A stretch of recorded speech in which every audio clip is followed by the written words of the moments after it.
In a taxi. Well, hello to all my lovely sugar babies. You're watching the latest episode in my series, ElliXia's Discography Dives, a series in which we dive into the discographies of some of my favourite artists. The discography in question for this season is none other than one of the best British girl groups ever, the Sugababes. I am the titular ElliXia Q Valentine of this series. This week we are going to be looking at the girls' third album, released in 2003 and peaking at number 3 in the UK albums chart, the aptly titled 3.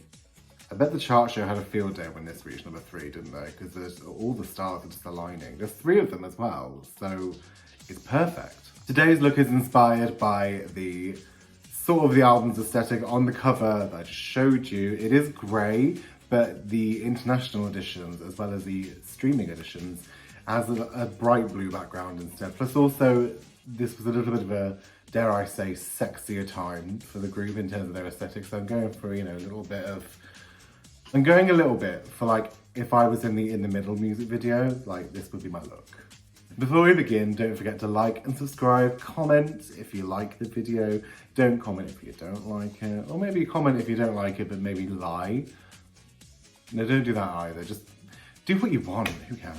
So today we are discussing the Sugababes' third album, 3, released on the 27th of October 2003, and as mentioned before, reaching number 3 on the UK albums chart. This album gave us some fantastic hit singles such as Hole in the Head, Too Lost in You, In the Middle, and Caught in the Moment, all of which reached the top 10, and this is the only Sugababes album, bar one other, that can say that. This album was the second album with Heidi Range as well, and by this point I feel like Sugababes 2.0 had really found their way. Angels of Dirty Faces that came before was a good album, but I feel like 3, this is where they really started to prosper. This is, as we could say, like the golden age of the Sugababes. And we've got 14 album tracks plus 6 B-sides, so that's quite a lot, and I have quite a few other things I need to get done today, so let's dive into this track listing. Beginning this album with track 1, we have Hole in the Head, the album's lead single. Now, Hole in the Head is a classic. If you haven't heard Hole in the Head, then like, where have you been? It's one of those songs that's kind of hard to put into words as to how good it is, but it is just really, really good. I feel like it's a timeless song. It's very, very confident. It's fighting off a former flame, maybe a former one-night stand fling kind of guy, who's trying really hard to get back into the girls' lives, and they're just like, no, there's one night, back off. Just because you made me go ooh doesn't mean I'll put her with you. Do you know what I'm saying? It feels very much like a natural progression from the last album to just be like, well, it is business as usual. Here are the very confident Sugababes who are unbothered, and they're gonna slay the game as usual. The video is really cool as well. It features them at the concert of this fictional band called Erased, and they're like the girlfriends of the band, but then they catch the band members cheating, and they're like, I'm not having that. So they go on stage and they trash all of their guitars and their instruments, and the crowd seem to love it, which I don't think is very realistic, because I imagine if you pay to see like a band, and then their girlfriends come on stage and just trash the place. Well, you might be entertained, I don't know. Like, are the audience members fans, or are they just there because it's a gig? Who knows? I mean, I don't think the lore of the Sugababes music video is that deep, so. There's a great bit in the video as well, in the uncensored version, where there's a very brief shot of Keisha just going like that, and I remember the first time I saw that, I was like, what? Hang on a minute. Hole in the Head gave the girls their third number 1, and it was very, very deserved. We then have track number 2, which is Whatever Makes You Happy. And track number 2 is the first of 3 tracks that are somewhat solo tracks. They're not properly solo tracks, but each girl has a song on this album in which they take the lead. The other 2 members will still have backing vocals and can still clearly be heard on the choruses and things, but these songs focus on one particular Sugababe. In the case of Whatever Makes You Happy, that is Keisha, and I would say this is a really, really good song. Pretty much a banger. Discusses the idea of sort of being famous and being a celebrity, but not really wanting to be a celebrity, more just wanting to sing and to make music. One of the lyrics is, because it's about the music, not the face. Like, if I'm not mistaken, I believe Keisha was actually like inspired by watching like Fame Academy and Pop Idol, as was the style at the time, before we had the X Factor, and sort of being quite put off by judges' attitudes towards contestants who maybe sounded really good but didn't look so great, and favouring those who looked really good but didn't sound so great overall. And I think Keisha herself even said in an interview like way later, after she had left, that all she wanted to do was sing and make music, and she realised being in a girl group meant there was actually a lot less of that and more just sort of being a personality and having to do appearances and stuff, and not actually getting to sing as much as she would like. But Whatever Makes You Happy is a really good song. I think definitely would have had single potential back then as well. I don't know how that would have worked with it being mainly a Keisha song. I don't know if it would have maybe added in Heidi and Mutia a little bit more for a single remix, I don't know. So Whatever Makes You Happy wasn't a single, but you know what was a single? Track number 3. Track number 3 is Caught in a Moment. This was the album's 4th and final single as well. I absolutely adore Caught in a Moment. It's a gorgeous ballad. It's very brooding. There's a somewhat dark aura around the song, but it's not sad or it's not a negative ballad at all. The lyrics touch upon being very intimate with somebody else. To me, it suggests being like that with somebody for maybe the first time. Not necessarily losing your virginity. They already covered that on the last album. But as in like, the first time with this specific person. There's lyrics of feeling sort of nervous and a bit intimidated, but then as the song progresses, it's more feelings of they're giving in to the pleasure and to this person. And I think it's really lovely. I think it's handled really well. Vocally, they all sound amazing on it. Heidi has a really good time to shine as well because she takes on the chorus herself. It's just really like, oof. I know it's a cliche, but it's very goosebumpy, you know? And I feel like as far as pop ballads go, Caught in a Moment is really underrated, but I think it's absolutely flawless. I absolutely love it. The original lineup, Mutia, Keisha, Siobhan, did an acoustic version of Caught in a Moment as well in 2013, and that was absolutely stunning as well. That was lovely.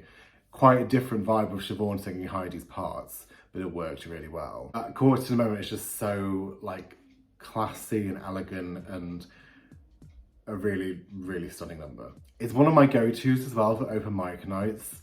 Like if I'm ever in a situation where like I have to sing a cappella maybe, it's always like Caught in a Moment's the go-to. It's like, if in doubt, Caught in a Moment. Then we're at track number 4, which is called Situations Heavy. Situations Heavy has a little bit of overload about it to me, I think. It's quite sort of similar sonically. I feel like it could be like the sister or the cousin to that song. It's got really good lyrics talking about wanting to sort of find your own way and making your own mistakes without someone else's sort of intervention. I really love the lyric, how am I supposed to know the way I want my life to go if you always hold the plans? Maybe I will learn too late, but that will be my own mistake. Still I can say that's who I am. And I think it's really good because obviously the girls at this point were like 18, 19, 20-ish. And of course at that age, that is when you start to like leave the nest, as it were. And in that respect, actually, it's kind of like a sequel to Look at Me from the first album. I think it's very similar. I don't know if that was the intention or not, or whether it's just a coincidence that thematically they're quite similar. But I think Situations really well because it kind of deals with the anxiety of sort of facing it on your own as well and not... I don't know if you can hear, but some shit's going on upstairs. So, sorry. If you hear the occasional bang, I don't know. Like Situations Heavy kind of also deals with the like anxiety of making your own mistakes, but also being really willing to do it because it's like, that's the only way you're gonna learn. Mutia sings.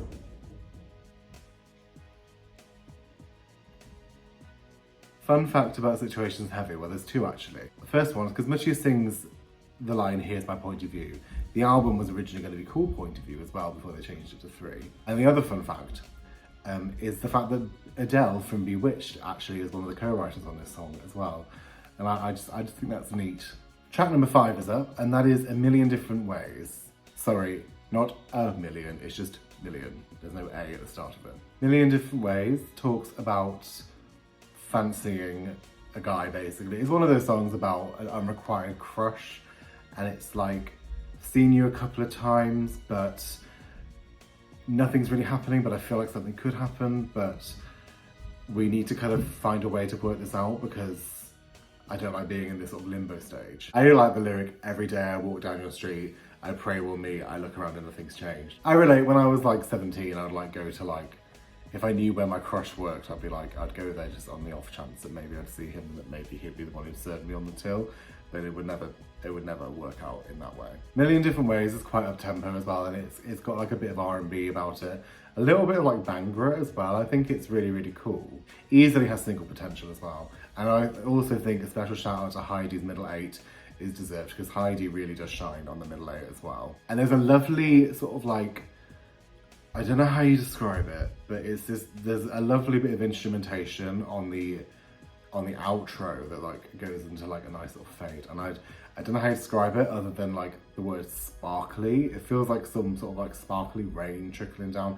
I don't know how to describe it, but it's very, very pleasant and I always like it. Sometimes I'll skip to the end of Million Different Ways actually, just to listen to that bit. Track 6, we have Twisted, which is actually a UK and I believe Japan only bonus track. Twisted is sonically one of the album's weaker tracks, I think, in terms of sort of like the production of it and the way it sounds. I think lyrically it's a good song. It addresses sort of like misogyny that the girls face. You know, back in the day, the Sugababes were seen as kind of moody, I think, and kind of maybe not the most likable girl group, especially when you compare them to like other groups at the time, like Atomic Kitten and Girls Aloud. They were a lot more smiley and probably a lot more like friendly seeming, I guess. But the Sugababes weren't like that. The Sugababes were a lot more cooler, and I don't think they were unfriendly though. I think they just had like a bit of an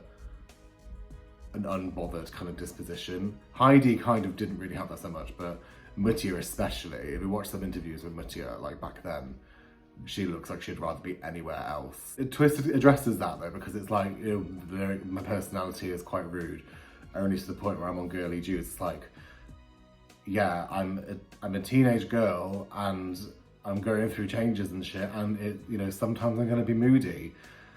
Sorry.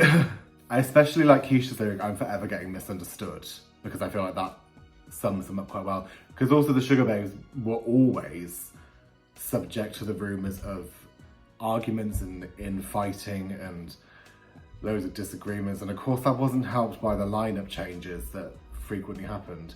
But this was back in 2003 when this was only their second lineup, so really like they already were faced with rumours and such. I think Twisted, it lyrically addresses that quite well. I just don't find that like sort of the instrumental the most interesting, and I feel like this maybe would have been good as a B-side instead of a main album track, but then it is only a bonus album track as well, so depending on where you're from, you may not have even heard it. Track 7, we have We Could Have It All, which is a bit grungy-ish. Not like full on, but it's got very much a sort of rock, slow, inspired vibe. I've said that really clumsily. It's quite a lazy song. I don't mean that, I mean that is like it's intentionally quite a lazy song. It's quite, feels like the kind of song you would listen to if you're just like bumming around the house, smoking a spliff or whatever. It addresses like a relationship in which like, yeah, they could be really, really good and they could be really successful, but they're kind of just like, they're kind of just being lazy and not really like meeting their potential. And instead they probably just like sit around and smoke all day. And like that belief of like, well, it's gonna get better one day, but not that day. Again, for me, it's not really so much of a highlight on the album, but I like it though. I think it really sort of gives the girls that ever so slightly grungy, like, I don't give a fuck kind of attitude. I could imagine a performance of this, of them just sort of like standing there and not really giving it anything. Track number 8 is one of my favourites on this album, and that is Conversations Over.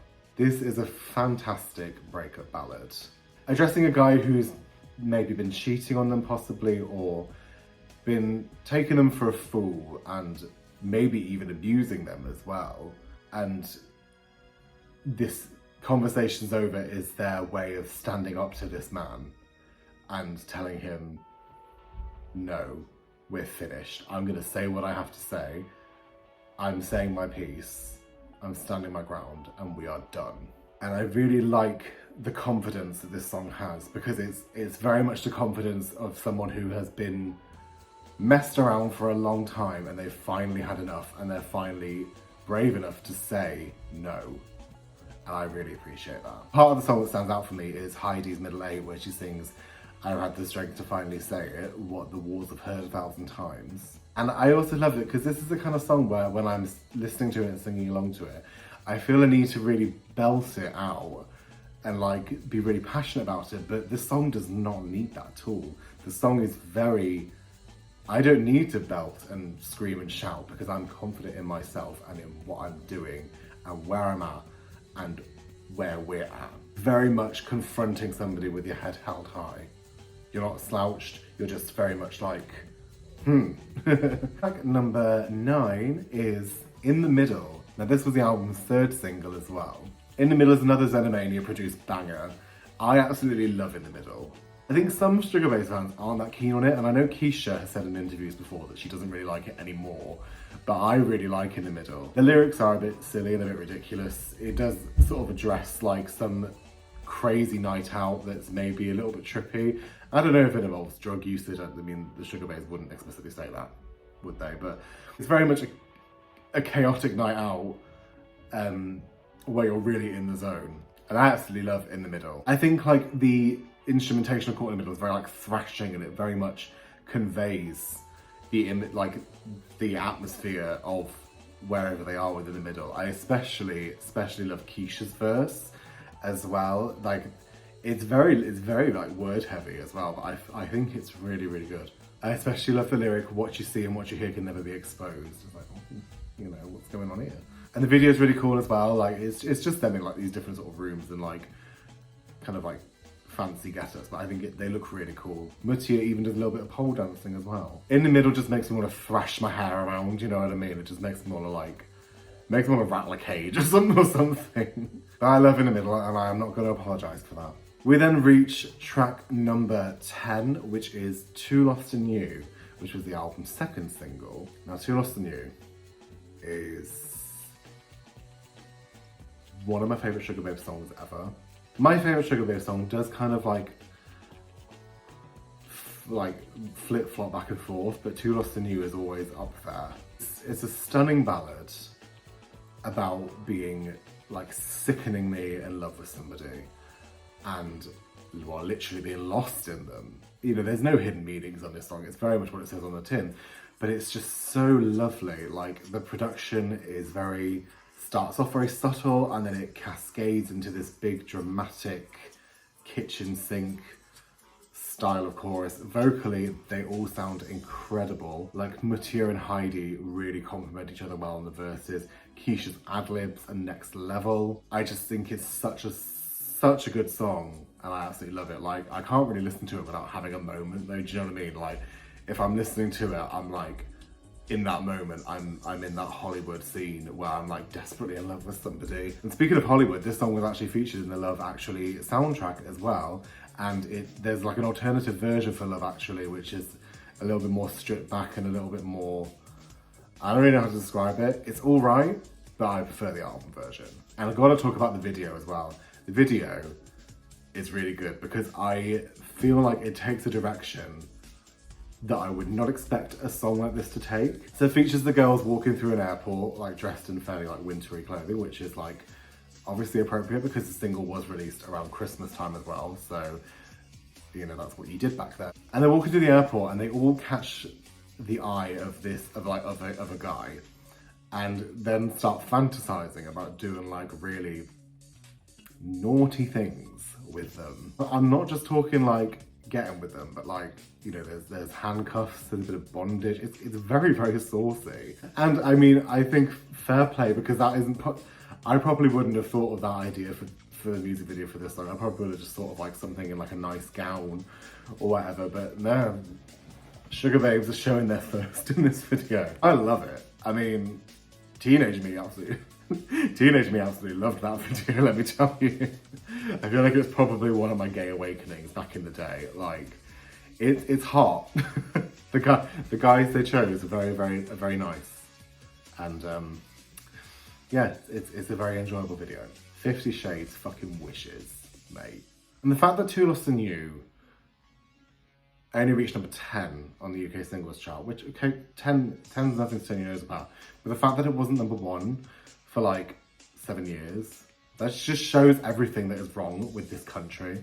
But we move on to track number 11, which is Nasty Ghetto. Nasty Ghetto has got like a very sort of slinky, ever so slightly grungy, a bit dirty kind of vibe to it. Like the instrumental to Nasty Ghetto makes me think of like pole dancing, but like in like a really slow kind of, not lazy, but very like, I don't know how you say, like very nonchalant kind of way. Nasty Ghetto was originally going to be called Jesus Ghetto, but they changed it because of, well, all three Sugababes are quite religious, but I think especially Keisha is definitely a woman of Christ.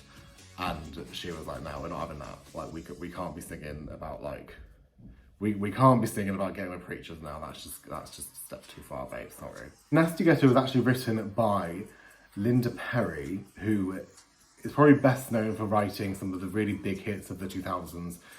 She wrote a lot of stuff for Pink and for Christina Aguilera as well. And allegedly this came about because on Christina Aguilera's album Stripped, there's a song called Makeover, which sounds very almost uncannily similar to Overload. The girls weren't credited for that, but I believe the Sugababes or their management like filed a lawsuit. On future pressings of Stripped, Mutia, Keisha and Siobhan and the other writers of Overloaded actually were credited on the track in the album's booklet. And I think there's like, I don't know if it's actually true, but I think people think that Nasty Ghetto was the result of like an agreement that Linda would give them a track for their next album. I like Nasty Ghetto. It isn't my favourite, and I do think among the B-sides there are some of the songs that maybe could have taken its place. But I think Nasty Ghetto is a good track. Track number 12 is also a UK only bonus track, and it is called Buster. Bust is one of my favourite songs in this album. Like Just Don't Need This from the previous album, it addresses the issue of unwanted attention from a man. And I think Buster is fantastic. Very calm and collected, but it has got a bite to it as well. I especially love in the chorus, there's like the backing vocals of them going, no! And I think it's really good because it's just like, back the fuck off, Buster. I think it's really well done. Because like the intro has like this piano music that sounds a little bit haunting, almost a bit like horror movie-ish. But then the rest of the track is very sort of R&B like. It's kind of TLC inspired, I think. And I think it addresses the subject very well. There's also some live performances of it as well, where like the track is really amped up from a live output and it really benefits it. I always picture a video for Buster of them like, the Sugababes being this sort of like undercover agents and spies at like this really fancy party, and they're trying to like take down this no good man somehow. I also really like it because in the song's outro, the majority of the song's outro is just sort of like instrumental that it goes into fade, but like there's the odd little bit of ad-libbing there, and like it's just ad-lib of where Keisha just goes, in a taxi, because obviously one of the lyrics is trying to get me in a taxi, and I love that because it's like quite a bit of nothing and then in a taxi, and I never miss the chance to sing that when I'm listening to it. Track 13, the penultimate track, is Sometimes, and this one is Heidi's solo track. Sometimes is nice. That's kind of it, unfortunately. Heidi shines quite a lot on this album, I think. But I wouldn't necessarily say this is like the best example of that, which is somewhat ironic given that it's her solo track. It's a very sort of slow ballad that addresses a relationship that's like breaking down, and it feels very sort of like, you know, they're like contemplating on this relationship that's basically doomed. I can picture Heidi singing it in like this old school bar, you know, with those mics that you hold like that, looking very gorgeous in like some sort of black gown, singing it to a crowd, and like the man she's singing it about is in the crowd, and like it's clearly directed at him, but like obviously she's not singing it about him per se, but it's very sort of elegant and it feels very lounge singerish, I think. I just don't think it really compares to the rest of the album, and when I discuss the B-sides, which we will get onto shortly, I think there are definitely several B-sides that would be better off taking its place. It also commits the cardinal sin for me in pop music of rhyming heart with start, and no, I'm never really a fan of that. Sometimes just doesn't compare as well, because you've got the holy trinity of ballads on this album with Conversations Over, Too Lost and You and Caught in a Moment. I feel like add Stronger from Angels Dirty Face onto that and you've got the holy quartet of Sugababes ballads, and sometimes isn't even on the same level at all. It's a nice enough track, and Heidi does what she can with what she has, I think, with it. And you know, it's nice enough. Track 14 is the closing track, Maya, which is Mutia's solo song, and it is a tribute to her sister who sadly passed away the year before. It's a really beautiful track. It is obviously very touching, it's very moving. It's a beautiful song that I don't really think needs commentary, because the song on its own says everything you need to know. And that brings us to the end of the album's main listing, but we have quite a few B-sides to get through too. Firstly, we have Who, which was the B-side to Hole in the Head. I absolutely love Who. It's got like a sort of industrial kind of element to it. The intro synths are very extreme and very grating, which is probably why it wasn't included on the album. But I love it. It's a very sassy song, putting down a really bad boyfriend who is manipulative and a massive hypocrite, I think, as well. And I think Who has so much bite about it. I think it's brilliant. I definitely would have included it on the album, I think, if it were up to me. The other B-side to Hole in the Head is This Ain't a Party Thing, which is sort of quite R&B-ish. It feels very 90s-ish. I don't mind This Ain't a Party Thing. Out of all the B-sides, it's probably the weakest. But I enjoy it, you know, I enjoy listening to it. Not really much else to say about it. Too Lost and You had two B-sides as well. The first one is Someone in My Bed, which I believe was actually in the running to be the album's lead single, actually. That ended up just being a B-side. Someone in My Bed is another Xenomania bop, which is very similar to Hole in the Head in terms of its productions, and I think that might be why it was left off. But it works really well. It talks about, you know, one night stands and being a bit naughty, you know, all this Someone in My Bed. It's very youthful, I think. Like, it feels very almost like university-ish actually to me, you know. You know, when you're at university and you just hook up all the time. I mean, I didn't do that, but a lot of people I know did. The second B-side to Too Lost and You is Down Down, which is not a Xenomania production, but it sounds very much like it. It almost sounds like a sister or a sequel to Round Round. Now, obviously, it isn't as good as Round Round, has to be said. But Down Down is really good. It packs a lot of punch. Very much a song you want to get down to. And I definitely would have included this on the album. It has that up-tempo, sassy Sugababes vibe that I love. The last pair of B-sides that we have are the B-sides in the middle. Up first is Disturbed, which is a quite grungy ballad. It's very much addressed as like mental health and depression and sort of being stuck in this horrible cycle of it. And it's very raw sounding. Like Keisha sings the chorus and her vocals sound very like quite distorted, and the song sounds a bit like the soundtrack to a mental breakdown, and I think it's really good. And the last B-side is Cold It in the Rain, which actually has a sort of similar theme to Disturbed. Very much talks about mental health and, again, depression as well. I feel like it's done in a much more subtle way though, and the production on Cold in the Rain is very, very stripped back. I don't know if that maybe because it's a demo and it didn't progress any further than that, I'm not sure. But it works really well. It's lovely, lovely ballad.